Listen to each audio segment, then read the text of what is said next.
히브리서 말씀을 계속 나누고 있습니다. 우리가 큰 제목으로 예수를 생각해야 합니다 라는 제목을 가지고 나누고 있는데 8번째 시간입니다. 우리가 히브리서를 나누면서 계속 배경에 대한 이야기를 하고 있는데요. 히브리서 배경을 생각하면은 히브리서 속에 담겨져 있는 의미들을 발견하게 되면서 우리의 현실을 발견하게 되는 거죠. 우리가 현실을 살아가면서 우리의 삶이 어떠한지 삶에 대한 이해를 가지게 됩니다. 근데 히브리서를 통해서 그거를 또 알게 돼요. 그 이해는 대개 부정적인 일들을 경험하면서 강하게 기억되거든요. 고통, 슬퍼하고 또한 굶주리고 배고프고 이런 일들이 있을 때 강하게 기억되죠. 그래서 종종 세상살이가 만만치 않다라고 이야기를 하곤 합니다. 근데 이 이야기 안에는요, 우리의 연약함으로 일어나는 일들도 포함됩니다.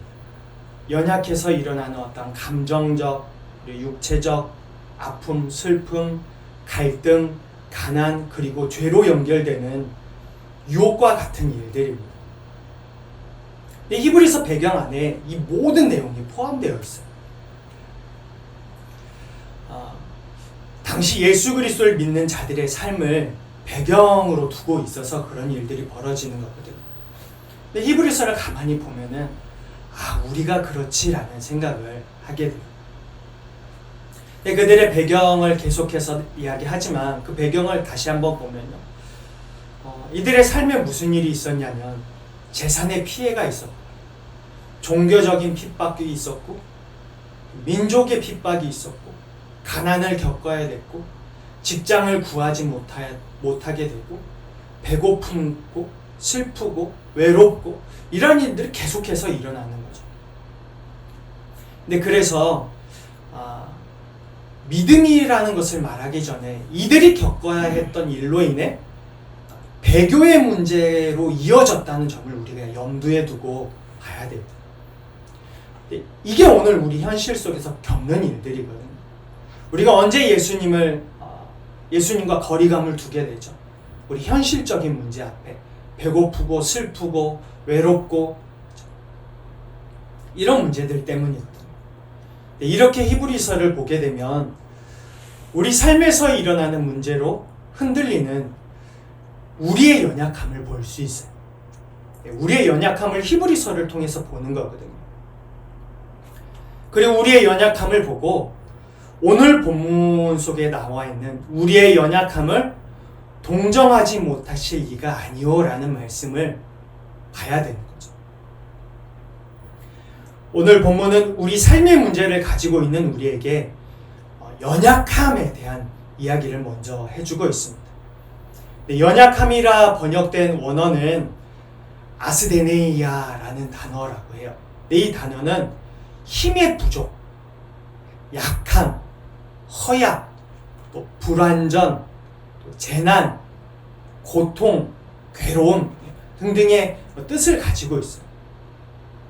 근데 이 연약함이라는 단어가 신체적인 약함, 정신적이고 영적인 부분에까지 넓은 의미를 지녔어요.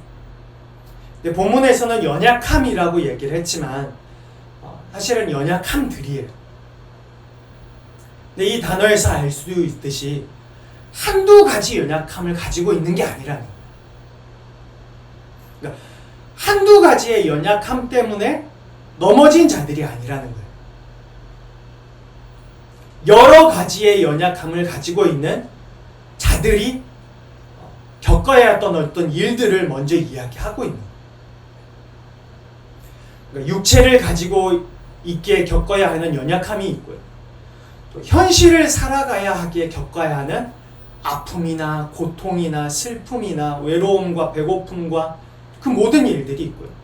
또 그리스도 안에 살아야 하는 믿음의 사람이지만 죄의 유혹에 빠질 수밖에 없는 연약함을 가지고 있었던 거예요. 근데 이들의 연약함이 육체적이고 정신적인 아픔이 배교의 문제, 죄의 문제까지 계속 이어지는 거예요. 이런 문제를 가지고 있는 사람들에게, 당시 예수 그리스도를 믿는 사람들에게 있어서 이 연약함들이란 단어가 얼마나 많이 와닿았을까라는 생각을 해봐요. 정말 많이 와닿았을 거예요. 그들이 겪어야 했던 일들은 이루 말할 수 없는 절망과 좌절을 겪게 충분했기 때문이에요. 히브리서를 우리가 너무 쉽게 보면 안 되는데요. 이들이 겪어야 했던 절망과 좌절이 굉장히 어려운 부분이었다는 거예요. 지금 겪고 있는 일들만 하더라도 고통이 극에 달할 수 있다고 볼 수 있어요. 그런 자들이 그리스도에 대한 믿음이 아니라 다시 유대교로 돌아가 안전함을 누리고 사람다운 생활을 하고 싶어 하는 거예요. 근데 그들에 대한 핍박은 의식주 문제와 바로 연결되어서 또 가난을 겪어야 됐고 배고파야 했고 그런 문제에 걸리게 했어요. 이 문제가 곧 죄의 유혹, 배교의 문제와 연결되어진 거죠. 우리가 사실상 오늘 살아가면서도 사소한 문제 앞에도 무너지잖아요.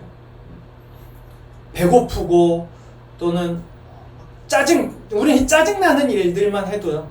짜증스러운 그 상황만 벌어지더라도 죄의 유혹, 죄에 빠지거든요. 근데 이런 상황 가운데 있는 자들이 선택할 수 있는 것이라고 많지 않아요.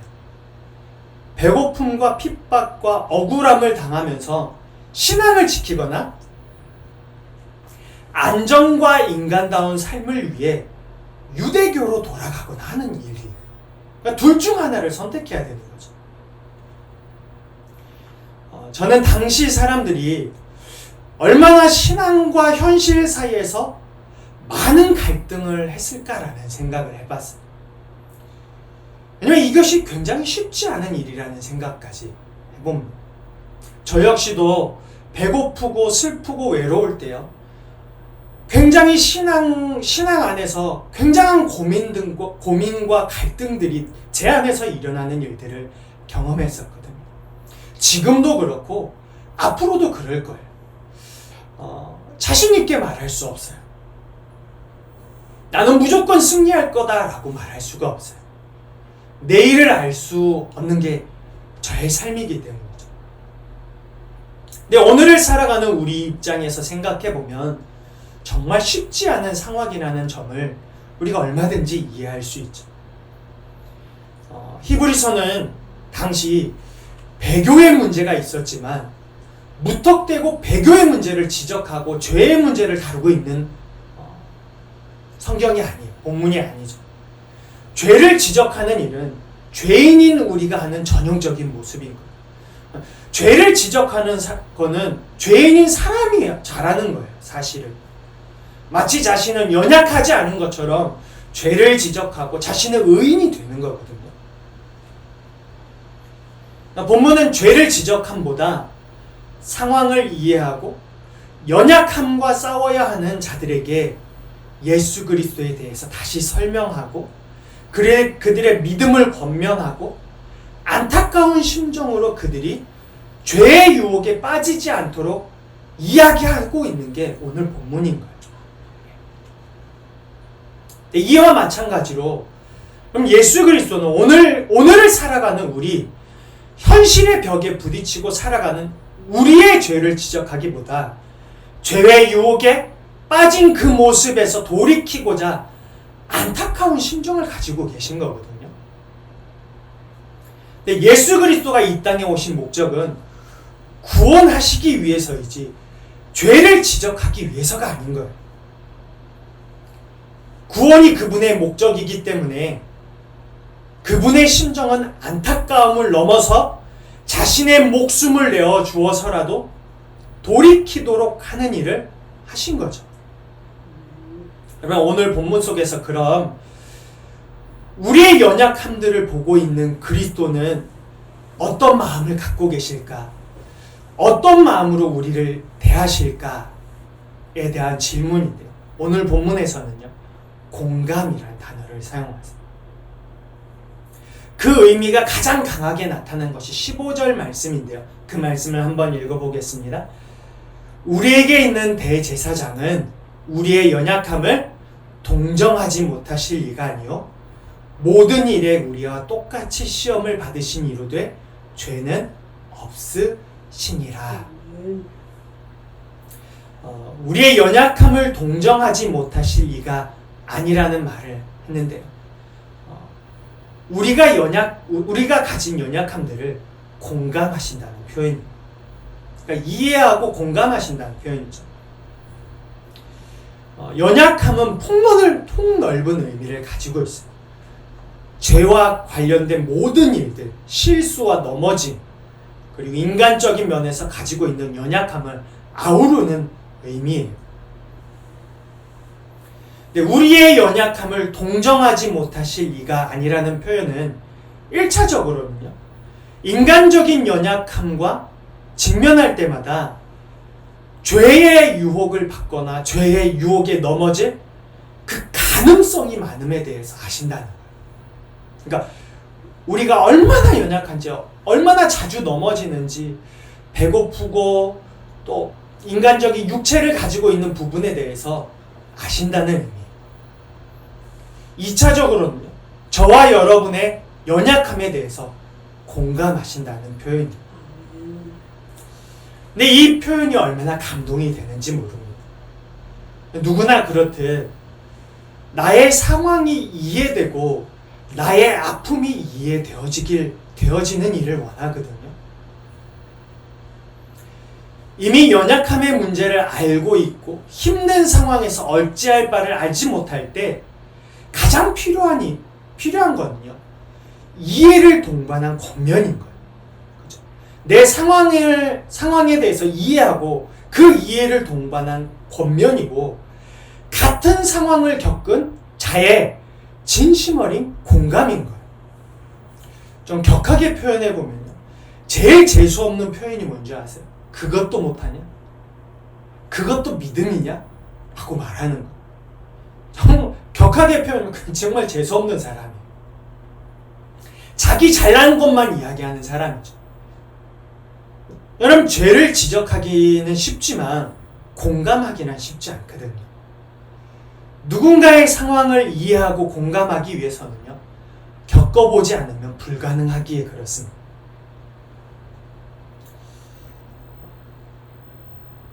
예수님은 신으로서 우리를 공감하세요. 근데 신으로서 우리를 공감하신다는 표현이 굉장히 은혜가 되는 표현이거든요. 힘듦을 아시고 아픔을 아시고 슬픔과 눈물과 외로움과 의식주의 문제, 가난함과 배고픔과 인생의 고민들, 죄의 유혹이 예고하지 않고 찾아오는 일들에 대해서 공감하세요. 왜냐하면 그분이 이미 겪으셨기 때문입니다. 어떻게 그 일이 가능하냐면 예수님이 이미 겪으셨기 때문입니다. 중요한 사실은 예수님은 모든 것을 이기셨고 신이시고 죄가 없는 분이지만 우리가 가진 연약함을 보지 않으시고 공감하신다는 점이 굉장히 중요한 거죠. 오늘 히브리서 말씀 속에 죄의 유혹과 아픔과 굶주림과 슬픔과 배고픔, 모든 일을 연약함을 가지고 있는 히브리 서에 함께하고 있는 그리스도인들에게 하는 이야기예요. 예수님은 큰 대제사장이신데 라고 얘기하면서 우리의 연약함에 공감하신다는 표현을 하고 있어요. 어떤 모습으로서? 이미 신이지만 공감하신다는 거예요. 모든 것을 이기었는데 죄가 없는 분인데 우리의 연약함을 보지 않고 공감하신다는 표현을 하고 있는 거죠. 그러니까 고난이나 아픔을 겪을 때 홀로 있는 것 같고 혼자 모든 일을 감당해야 하는 것처럼 느껴질 때가 있고 죄의 유혹이 예고 없이 찾아와 힘없이 무너질 때가 있거든요. 근데 그런 상황에 있는 모든 자들에게 모든 자들의 연약함에 대해서 공감하신다는 표현을 하고 있습니다. 예수님은 구경꾼이 아니세요. 우리 삶에 대해서 멀찍이 떨어져서 구경하시는 그런 분이 아니세요. 그것이 오늘 본문이 말씀하고 있는 예수님에 대한 부분이에요. 우리의 연약함을 보시고 그저 죄를 짓나 안 짓나 저 뒤에서 지켜보시는 분이 아니세요. 죄를 찾아내어 어떻게 하면 심판할까를 고민하는 분이 아니세요. 우리의 삶을 전혀 이해 못하시는 분이 아니세요. 육체의 피곤함과 배고픔과 땀 흘리며 일함과 눈물과 고민과 핍박당함과 죽음과 같은 일들에 대해 겪으셨기에 우리 연약함에 대해서 이해하실 뿐만 아니라 이해를 뛰어넘어서 공감하시는 분이죠. 저는 저의 연약함들에 공감하지 못하시는 예수님을 상상할 수가 없어요. 그런 예수님을 어떻게 상상할 수 있지? 그런 예수님을 믿으라고 했으면 저는 너무 힘들었을 거라고 생각해요. 맨날 너는 배고프다고 넘어지냐? 너는 슬프다고 그렇게 행동하냐? 외롭다고 그렇게 행동하냐? 사사건건 이야기할 거거든요. 믿음이 그것밖에 안 돼요. 그런 제가 가지고 있는 어떠한 인간적인 연약함들에 대해서 하지 못하는 예수님을 상상할 수가 없어요. 그럼 한번 생각해 보세요. 우리의 모습에 대해서 전혀 공감하지 못하는 그런 분이 신이라면요. 우리 모두는 이미 지옥행이 확정되어 있는 거예요. 아무도 구원받을 수 없습니다.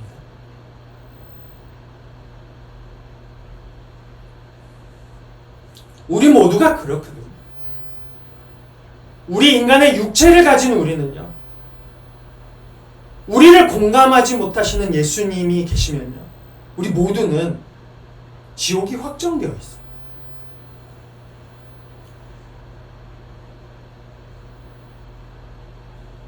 전혀 공감하지 못하시는 분이 구원의 문제를 위해 자신의 생명을 내어 놓았을 리가 없는 거죠. 인간의 육체를 입은 것은 예수님을 위한 일이 아니에요.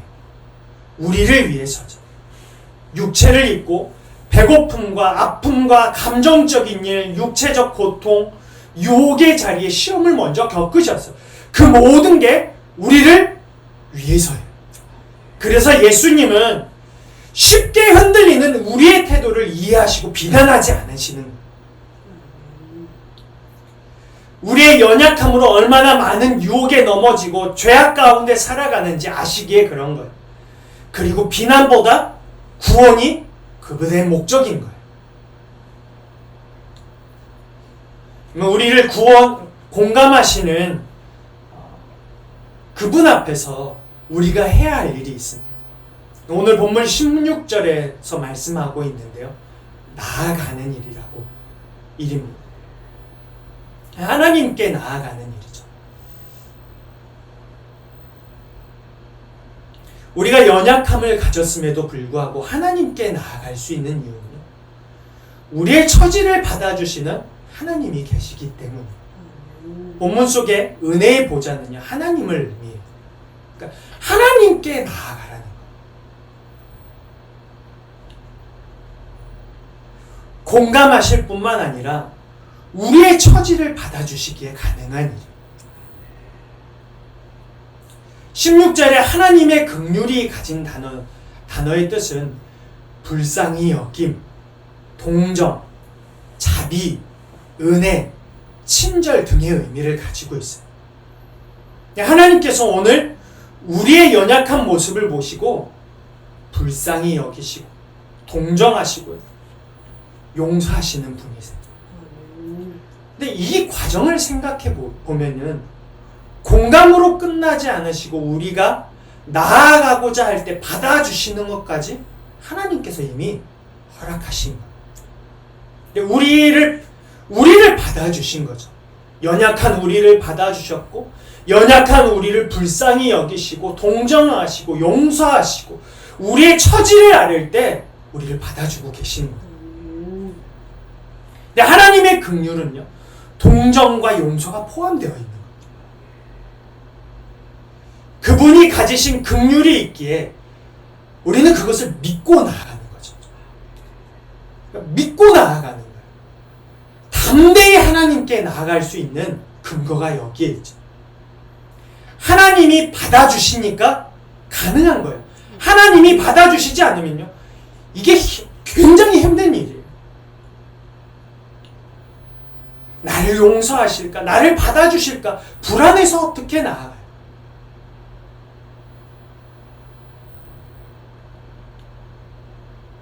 그러니 이미 우리를 받아주셨다는 것을 인정하며 나아가는 거죠.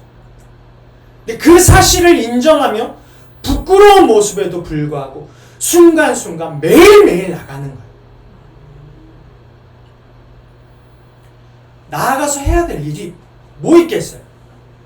우리의 처한 상황, 어려움, 배고픔, 가난, 죄의 유혹, 모든 것을 이야기하는 거죠. 우리 나아가서 그 모든 것을 이야기할 수 있는 거예요. 이미 우리를 향한 하나님의 끝없는 사랑으로 그 모든 일을 이야기할 때 들어줄 준비가 되셨기에 그래요.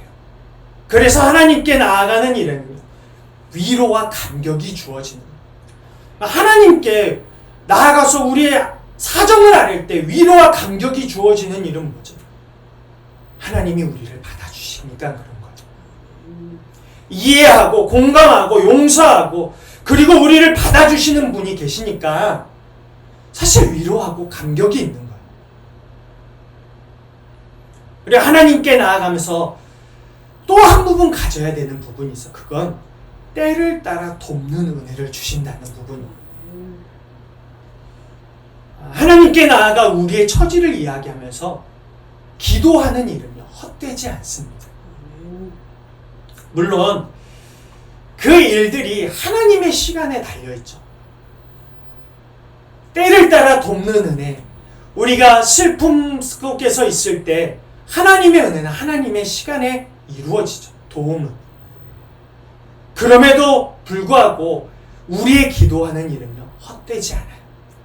왜냐하면 때를 따라 돕는 은혜 주시는 분이 계시기 때문입니다. 하나님이 들으실 뿐만 아니라 적절한 때에 도우시는 하나님이 계시기에 그런 거예요. 그 하나님 앞에서 우리가 할 수 있는 일이라고 자세를 가지고 나아가는 일입니다. 단 하루가 아니라 계속적인 행동이거든요. 16절에 하나님께 나아가라고 얘기하는 그 나아간다는 거는요, 일회성이 아니라 매일매일 계속된 행동이에요. 죄를 자백하기 위해 나아가고 두려움과 연약함을 고백하기 위해 나아가고 때를 따라 도우시는 분임을 계속적으로 인정하며 나아가는 거예요.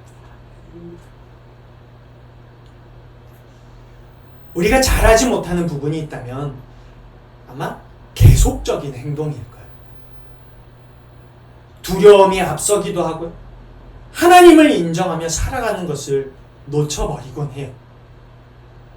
오늘은 하나님을 인정하고 계속적으로 나아가다가 어느 순간 보면요, 툭 신앙이 떨어졌어요.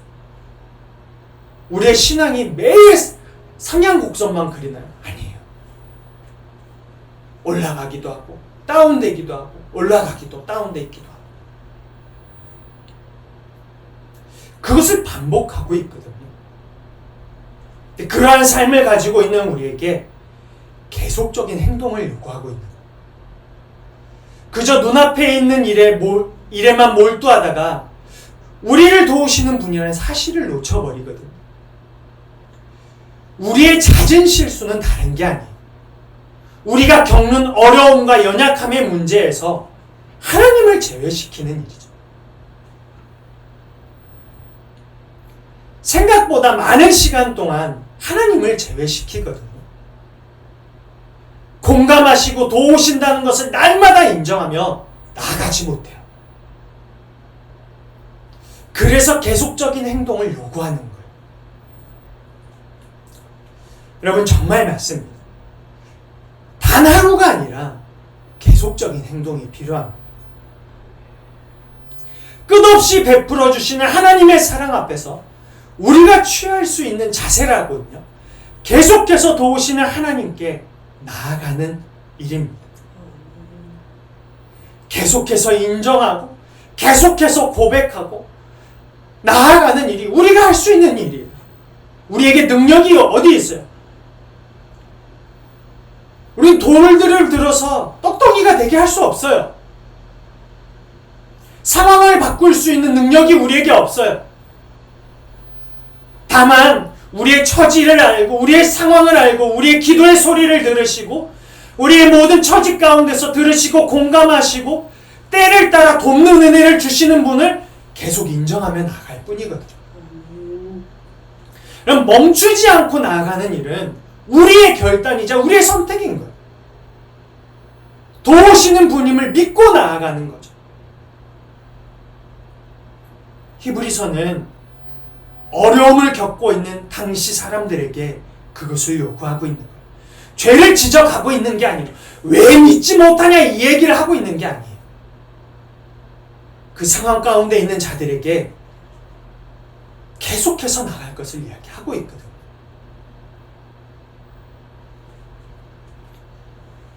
여러분, 오늘 우리는 무엇을 인정하고 살아가고 있죠? 우리가 인정하고 있는 것 중 나의 삶에 공감하시는 분, 때를 따라 도우시는 분에 대한 인정함이 있습니다.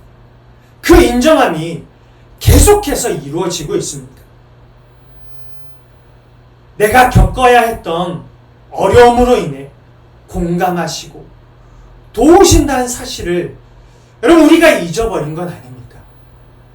상황이 좀 좋아졌다고 해서 어떤 사람은 상황이 너무 나빠졌다고 해서 만일 그 사실을 잊어버렸다면 다시 인정하며 다시 하나님께 나아갈 수 있는 우리 모두가 되기를 축복합니다. 우리의 신앙이 그렇게 회복되길 원합니다. 매일매일 나아가고 매일매일 인정하고 매일매일 하나님 앞에 달려나갈 수 있는 우리 모든 신앙이 회복되어지길 주님의 이름으로 축복합니다. 그리하여서 그분 안에서 충분한 위로와 능히 도우실 수 있는 하나님의 도움을 경험할 수 있는 우리 모두가 되길 주님의 이름으로 축복합니다. 아멘.